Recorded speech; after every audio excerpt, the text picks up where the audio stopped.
Bonjour à tous, aujourd'hui nous allons apprendre ensemble comment recouvrir un gâteau au yaourt de pâte à sucre pour Pâques. Pour cela, il nous faut un gâteau au yaourt, pour la ganache 250 g de mascarpone et 50 g de sucre glace. Et pour les décors, nous utiliserons des ustensiles spécial pâte à sucre, un pinceau, des emporte-pièces de Pâques, des œufs en chocolat, des décos veinés dont différentes pâtes à sucre au goût vanillé et quelques décos en forme de fleurs.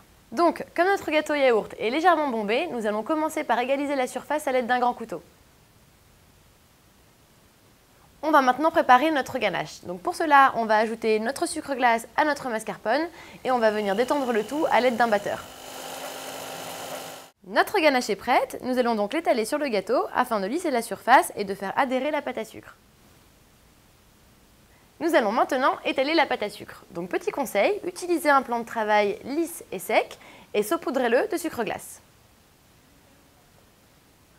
Ensuite, prenez votre pâte à sucre déjà prête à l'emploi, vous n'avez plus qu'à la travailler avec votre rouleau à pâtisserie. Pensez à étaler suffisamment de pâte à sucre pour bien recouvrir le dessus du gâteau et les bords. Quand la pâte à sucre est bien étalée, positionnez votre rouleau à pâtisserie au milieu de la pâte, repliez la moitié de la pâte sur le rouleau et déplacez la pâte à sucre sur le gâteau. Et n'hésitez pas à chasser les petites bulles d'air à l'aide de votre main. Et faites de même sur les bords du gâteau. À l'aide d'un couteau, découpez les bords du gâteau en laissant 5 mm de large.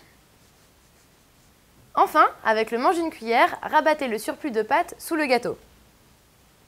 Petit conseil, vous pouvez conserver les chutes de pâte à sucre dans une boîte hermétique pour pouvoir les réutiliser.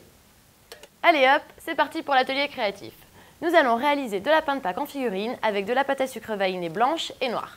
Donc pour commencer, prenez votre pâte à sucre et saupoudrez-la d'un peu de sucre glace. Ensuite, découpez-la en plusieurs morceaux pour constituer tous les éléments du corps du lapin. Par exemple, pour le corps, prenez un morceau, formez une boule en la modelant avec vos mains. Nos parties du corps sont presque prêtes, on va les finaliser. Pour le creux des oreilles, j'utilise un accessoire. Si vous n'en avez pas à la maison, utilisez le dos d'une petite cuillère. Pour les pattes, vous pouvez utiliser la pointe d'un couteau. On passe ensuite à l'assemblage. Donc pour coller les éléments entre eux, j'utilise un pinceau humidifié à l'eau.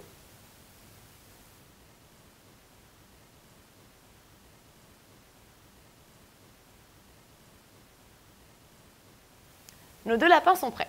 Pour compléter notre décoration, nous allons découper des sujets en pâte à sucre à l'aide d'emporte-pièces.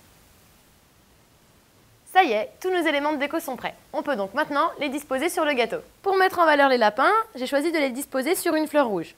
Mais à la maison, laissez parler votre créativité selon vos envies.